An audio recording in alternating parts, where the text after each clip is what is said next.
Good morning, good afternoon, good evening, folks. Michael Zuber, one rental at a time, back with my good friend Omar, my real estate entrepreneur. How you doing, sir? What's up, Michael? What's up, everybody? Hey, man, one of the things that I actually highlight is one of my biggest mistakes that I just want to highlight now is we didn't celebrate the journey, right? Our journey from a single house to financial freedom. I just kept leaning forward, not looking back, not Yep. celebrating. It worked out, but it's not the way to do it. I certainly wish we would have taken moments to celebrate. And again, when I say celebrate, I don't necessarily mean spend money, but I mean just recognize the effort, the return, the whatever it was. So I want to talk to you today about celebrating, different aspects of the journey. What do you think? Man, you know what? That resonates big time because celebrate your accomplishment. Yeah. Honestly, right now with Michael just saying that he had one house and then more and then more and then 1031 into units, 10 unit, 13 unit. If you read the book, you'd know or you'd understand all of that. And I guarantee you, he just did it just to do it. Okay. Yeah. Okay. The next thing, same here. Like Yeah. from nothing to all the doors that we have, we don't have 180. We have 37 or 38, which is still pretty good. Absolutely. But at the same time, it's like it was just another deal. Yeah. And I want to share with you guys, if you have this kind of success in your own life, celebrate it along the way. Take a picture in front of the next house, the flip. You know how many times I wish that I would have taken a picture. Okay, this is flip number 1. This is flip number 150. Yeah. And it's like, we didn't even do it. So it's like, what the F? It sucks because you can't take the time. You can't go back in time. Yeah. Which is unfortunate. Yeah. That is such I can't tell you how much I wish I had a picture frame with us standing in front of every unit we bought. And again, I could do it today, but it would not be meaningful. I want the 30-year-old Michael, the 31-year-old Michael, the 32-year-old Michael, the 33-year-old Michael. Take the moment to celebrate. Yeah. And it's as much as you want to get the next deal, because we all get it. Yeah. You want to keep scaling. You want to keep chasing. You're hunting for the next transaction, hunting for the next flip or the next investment that you're going to buy and hold or burr, whatever strategy you're doing. But you got to remember, a lot of people don't have that ability. Yeah. They don't have that ability, man. You need to build a reserve. Everybody has their superpower. You and I have the superpower of just being able to lean forward and keep marching, right? It's just wired in us. We're lucky. Let's be clear. Having that superpower allowed me to go from 1 to whatever it is, because that's just how I'm wired. The next day I'm going to just get up and hit it again and hit it again and hit it again. I'm like a jackhammer, right? But most people don't have that. Most people need a reserve of positive energy, because real estate investing has some horrible days. And if you don't have a reserve of positive energy, you can't counterbalance it. Right. So, and you can't, because it's like, what's crazy is like and not to give us credit, but we kind of make it look easy. Yeah. Sometimes. Yeah. Like, oh damn, how did you? Yeah, I just bought this house, but just bought that one, got this one. Yeah. And what's crazy is like it's awesome, but it's not because it's because of all of the experience and the challenges and the crap that we went through that now we know how, okay, it's just a numbers game at this point.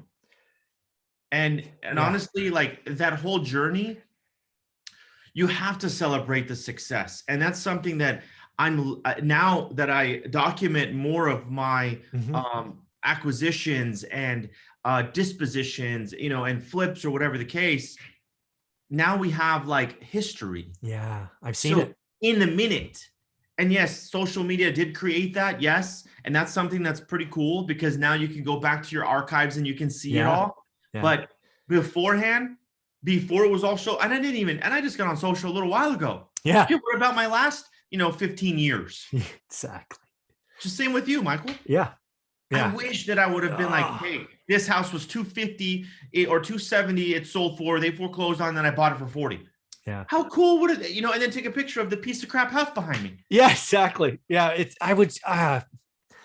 And again, we're talking about memories and deals, but again, if you're just starting out, I want you to celebrate, you know what? like I talk about focus in a buy box and looking at the market like 60 or 90 days in a row, right? That's something I talk about Yes. right in the beginning. I want you to celebrate day 30, right? If you've looked at your market 30 days in a row, recognize what you've done.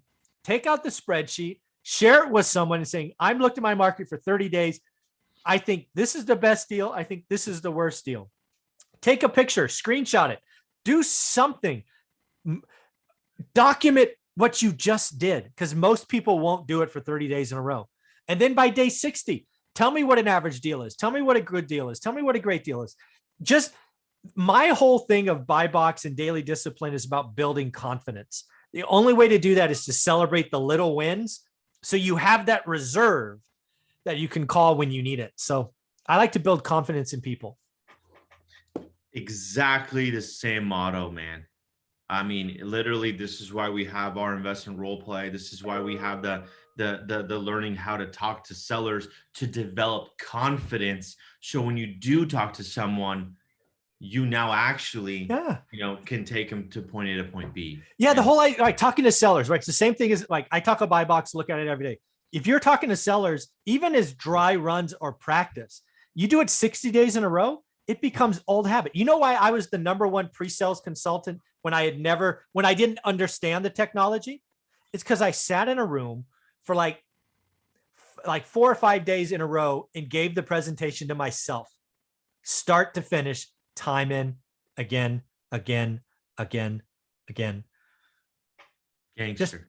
Yeah. And that way, when the room came together, I already had all the objections. Oh, I already heard that one. I already heard that one. I already heard that one.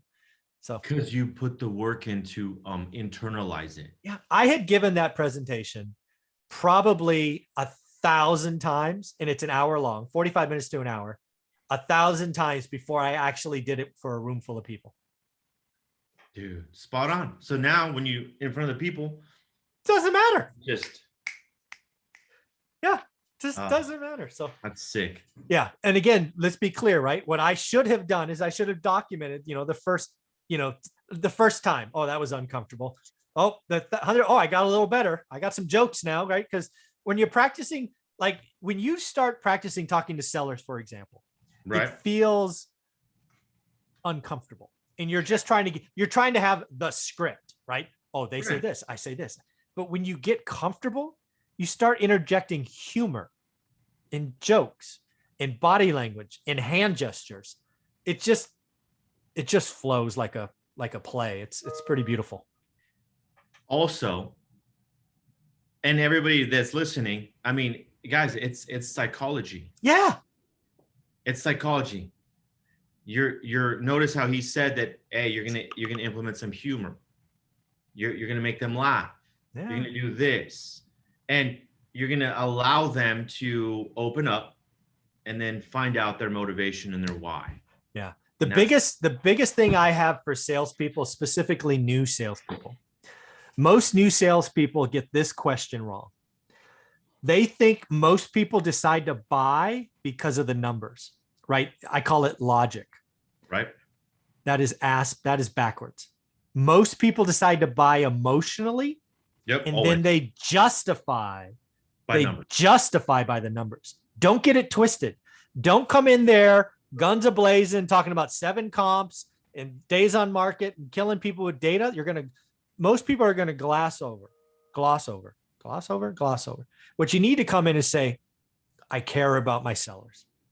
I'm going to do this. I'm going to make some recommendations. I'm going to do this. I'm going to tell you my story. Oh, by the way, my child's here at this grade school and is in a good school district. And oh, I love that picture. Tell me about that painting. Or they're going to buy you because you are the product as a real estate agent. Yep.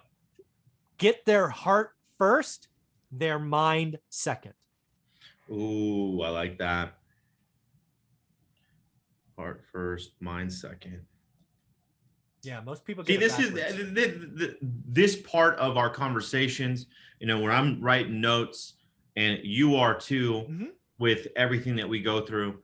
And it's crazy. People that are 2-3 years in the business, they already know it all. Of course. Yeah. They don't take notes. It's crazy because I see that you go down. Oh, yeah. I go down. I got a whole page of notes. Yeah. And I have a book of all of our stuff. Oh, wow. That's awesome. I'm going to autograph that book one day. You will. At least I hope so. Yeah, absolutely. Perfect. Yeah. Oh, man. So again, folks, I'm going to leave you on this one. A couple of things. If you're in sales, realize that your job is to grab the heart first, the mind second, but also remember to document the process, celebrate the wins. And again, when I say celebrate, I don't necessarily mean spend money. Just take a moment, decompress, acknowledge where you are so you have a reserve of positive energy. Any closing thoughts? Closing thoughts, guys. You know, the journey itself is a challenge. Okay. Anywhere worth going to is a challenge. You want that. You know why? The challenge is the growth. The setbacks are growths. That means that you're learning. That means you're not going to do that same mistake, or you're not going to take that same risk because it wasn't as calculated. And that whole process of it, like our alligators that we've had in our business and our career, the houses that didn't pan out, you know, that stuff, we could have quit. Yeah. We could have been like, you know what, we're done. But we understood that, hey, that diagram, that success is this way. No, it's not. It's here, it's down, it's backwards. Yeah. But as you start winning a little bit more, celebrate more with your family, with your team, take them out, do the stuff. I mean, do extra, because without having that celebration, like, it's okay to pat yourself on the back for a job well done. Yeah. But I'm telling you, if you did allow it to come in and you celebrate it, it's going to make you want more celebration. It's going to make you want the next. Yeah. And you'll have more, the more people you do it with, you'll have other stories and they'll tell you about it. And you're like, yeah, that's why I grind. And that's why I do this. And it's just build that positive feedback loop. It's 100%, man. This is awesome.